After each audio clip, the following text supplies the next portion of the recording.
Hi welcome to PSC IM learning club. പ്രിയപ്പെട്ട കൂട്ടുകാരെ സുഖമായിട്ടിരിക്കുന്നു, സന്തോഷമായിട്ടിരിക്കുന്നു എന്ന് വിചാരിക്കുന്നു. നമ്മൾ കഴിഞ്ഞ ഇതിലെ വീഡിയോയില് തുറമുഖങ്ങളല്ലേ പറഞ്ഞിരുന്നേ. അപ്പൊ നിങ്ങൾക്ക് പശ്ചിമതീര തുറമുഖങ്ങൾ ഏതാണെന്നറിയാം, പൂർവ്വതീര തുറമുഖങ്ങൾ ഏതാണെന്ന് പറയാം അല്ലെ. അപ്പൊ അത് ഞാൻ കോഡ് വെച്ചിട്ട് നെഹ്റുവിന്റെ കഥയെ കൂടെയും ഒരു വിശാഖ എന്ന ചെറുപ്പക്കാരന്റെ കഥയെ കൂടെ അവതരിപ്പിച്ചു. ഇനി നമ്മൾ PSC ഇടയ്ക്കിടയ്ക്ക് ചോദിക്കുന്ന ചോദ്യങ്ങളാട്ടാ. ഇതിപ്പോ പോർട്ടുമായിട്ട് റിലേറ്റ് ചെയ്തിട്ടുള്ള ചോദ്യങ്ങളാണ് ശ്രദ്ധിക്കേണ്ടത് കേട്ടാ. അപ്പൊ ഇതില് ഈ വീഡിയോയിൽ ഞാൻ 20 ഉൾപ്പെടുത്തിയിട്ടുണ്ട്, വേറൊരു 20 കൂടി ഉണ്ട്. അങ്ങനെ ടോട്ടൽ 40 ചോദ്യങ്ങൾ എന്റെ പോർട്ടുമായി റിലേറ്റ് ചെയ്തിട്ടുണ്ട്. അപ്പൊ അതും കൂടെ നിങ്ങൾക്ക് തന്നാൽ എനിക്കൊരു സമാധാനമാവുള്ളൂ, അതുകൊണ്ടാണ് ഞാനത് പറയുന്നത്. ഓക്കെ അല്ലേ? ശ്രദ്ധിക്കാം കേട്ടോ. ഏറ്റവും കൂടുതൽ മേജർ തുറമുഖങ്ങളുള്ള സംസ്ഥാനം തമിഴ്നാടാണ്. അതായത് മേജർ തുറമുഖങ്ങളുടെ മേൽനോട്ടം വഹിക്കുന്നത് കേന്ദ്ര സർക്കാരാണ് കേട്ടോ.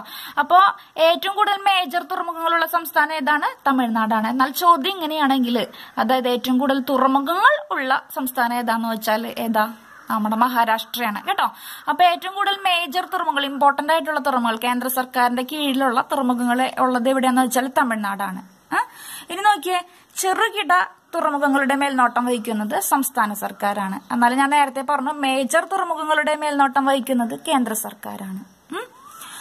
ഇന്ത്യയിലെ ഏറ്റവും തെക്കേറ്റത്തുള്ള തുറമുഖമാണ് തൂത്തുക്കുടി. നമുക്കറിയാലോ തമിഴ്നാട് എവിടെയൊക്കെ എടുക്കണ, ഇന്ത്യയുടെ തെക്കേറ്റത്താണ് അല്ലെ. അപ്പൊ ഇന്ത്യയിലെ ഏറ്റവും തെക്കേറ്റത്തുള്ള തുറമുഖം ഏതാണ്? തൂത്തുക്കുടി. അപ്പൊ ഈ തൂത്തുക്കുടി തുറമുഖത്തിന്റെ പേര് എന്താണ്? VO ചിദംബരനാർ പോർട്ട് എന്നാണ്. നമ്മള് മുത്തൊക്കെ കാണുമ്പോ നമ്മള് കൈ കൊണ്ട് ഇങ്ങനെ വരും ഇല്ലേ. അപ്പൊ അപ്പൊ എങ്ങനെ വരിക? തൂത്തു വരും. അപ്പൊ ഇന്ത്യയുടെ മുത്ത് എന്നറിയപ്പെടുന്ന തുറമുഖമാണ് തൂത്തുക്കുടി. വേണ്ട, അതങ്ങനെ ലിങ്ക് ചെയ്യിക്കുക കേട്ടോ. അപ്പൊ നമ്മൾ മുത്ത് കാണുമ്പോ അത് തൂത്തു വരും. അപ്പൊ ഇന്ത്യയുടെ മുത്ത് എന്നറിയപ്പെടുന്ന തുറമുഖമാണ് ഇത്, തൂത്തുക്കുടി. ഇനി ഞാൻ പറഞ്ഞു, ഇന്ത്യയുടെ മേജർ തുറമുഖങ്ങളുടെ എണ്ണം 13 അതായത് പൊതുമേഖലയിൽ 12 സഹകരണ മേഖലയിൽ 1. ഞാൻ പറഞ്ഞില്ലേ, മേജർ തുറമുഖങ്ങൾ എന്ന് പറയുന്നത് കേന്ദ്ര സർക്കാരിന്റെ കീഴിലാണ്. ഓക്കെ അല്ലെ? ഇന്ത്യയിലെ 13ാമത്തെ തുറമുഖം എന്ന് പറയുന്നത് നമ്മുടെ പോർട്ട് ബ്ലെയറിലാണ്, ആൻഡമാൻ നിക്കോബറിൽ കേട്ടോ. അടുത്ത് നോക്കിയേ, 9ാമത്തത് ഇന്ത്യയിലെ സ്വകാര്യ തുറമുഖങ്ങളാണ് പിപ്പാവാവ്, മുന്ദ്ര, കൃഷ്ണ എന്നൊക്കെ പറയുന്ന 3 തുറമുഖങ്ങൾ. അതിൽ തന്നെ ഇന്ത്യയിലെ ഏറ്റവും വലിയ സ്വകാര്യ തുറമുഖമാണ് മുന്ദ്ര, അത് ഗുജറാത്തിലാണ് കേട്ടോ. ഓക്കെ അല്ലെ? അപ്പൊ 3 സ്വകാര്യ തുറമുഖങ്ങൾ ഏതാണെന്ന് ശ്രദ്ധിക്കുക. അതിൽ ഏറ്റവും വലിയൊരു മുന്ദ്ര. അപ്പൊ നമുക്കത് ഓർമ്മ നിൽക്കാൻ വേണ്ടിട്ട് ഏറ്റവും വലിയൊരു മുദ്ര അങ്ങനെ കണക്കാക്കാം കേട്ടോ. അപ്പൊ സ്വകാര്യ തുറമുഖങ്ങൾ ഏതാണ്? ഏറ്റവും വലുത് മുന്ദ്രയാണ്. ഇനിയും ഇതുമായിട്ട് റിലേറ്റ് ചെയ്തിട്ടുള്ള കുറെ കാര്യങ്ങൾ ഞാൻ പറഞ്ഞു തരാം. ഇന്ത്യയിലെ ഏറ്റവും വലിയ തുറമുഖമാണ് മുംബൈ പോർട്ട്. ഇതിന്റെ ഒരു പ്രത്യേകത എന്ന് പറഞ്ഞാൽ ഇന്ത്യയിലെ ഏറ്റവും വലിയ പ്രകൃതിദത്ത തുറമുഖം കൂടിയാണ് ഇത് മുംബൈ എന്ന് പറയുന്നത്. ഇനി PSCക്ക് ഏറ്റവും ഇഷ്ടമുള്ളൊരു സംഭവമാണ് ഇത് അടുത്ത് ചോദിക്കാൻ പോകുന്നത് കേട്ടോ. ഇന്ത്യയിലെ ഏറ്റവും വലിയ വേലിയേറ്റ തുറമുഖം ഏതാണ്? കണ്ട്ല, ഗുജറാത്തിലാണ്. ഇന്ത്യയിലെ ഏറ്റവും പഴക്കം ചെന്ന തുറമുഖമാണ് ചെന്നൈ പോർട്ട്. അപ്പൊ ഇന്ത്യയിലെ ഏറ്റവും വലിയ തുറമുഖം ഏതാണ്? മുംബൈ ആണ്. എന്നാൽ ഇന്ത്യയിലെ ഏറ്റവും പഴക്കം ചെന്ന തുറമുഖം ഏതാണ്? ചെന്നൈ ആണ്. ഇനി ഇന്ത്യയിലെ ഏറ്റവും ആഴം കൂടിയ പ്രധാന തുറമുഖമാണ് വിശാഖപട്ടണം. ചോദ്യം ശ്രദ്ധിക്കാട്ടോ.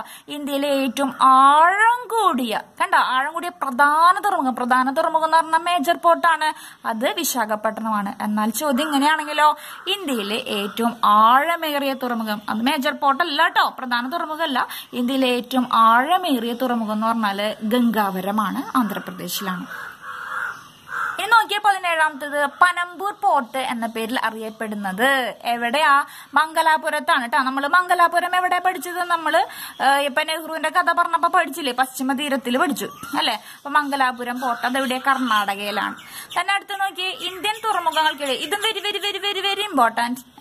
അപ്പൊ ഇന്ത്യൻ തുറമുഖങ്ങൾക്കിടയിലെ രത്നം എന്നറിയപ്പെടുന്നത് വിശാഖപട്ടണമാണ്. ഇത് ചോദിക്കാറുണ്ട് കേട്ടോ. കണ്ട്ല, അതായത് വേലിയേറ്റ തുറമുഖം ചോദിക്കുന്നത് പോലെ തന്നെ നമുക്ക് അറിയണം, ഇന്ത്യൻ തുറമുഖങ്ങൾക്കിടയിലെ രത്നം എന്നറിയപ്പെടുന്നത് വിശാഖപട്ടണമാണ്. ഇന്ത്യയുടെ പരുത്തി തുറമുഖം എന്നറിയപ്പെടുന്നത് മുംബൈയാണ്. ഇതും വെരി വെരി ഇമ്പോർട്ടന്റ്. അടുത്തത്, ഇന്ത്യയിൽ നിന്നും പ്രധാനമായിട്ടും ഇരുമ്പയിര്, അയൺ ഓർ കയറ്റുമതി ചെയ്യുന്ന തുറമുഖമാണ് മർമഗോവ. ഈ 20 നിങ്ങൾ ഈ വീഡിയോ വീണ്ടും റിപ്പീറ്റ് ചെയ്തിട്ട് കണ്ടിട്ട് അങ്ങോട്ട് എഴുതിയെടുക്കുക കേട്ടോ. ഇനി വീണ്ടും 20 ഞാൻ നാളെ വരാം. അപ്പൊ തുറമുഖം നമ്മൾ കംപ്ലീറ്റ് ആയിട്ട് ഫിനിഷ് ചെയ്യും. ഓക്കെ, അപ്പൊ വീണ്ടും പ്രിയപ്പെട്ട കൂട്ടുകാര് PSC AM കാണുക കേട്ടോ.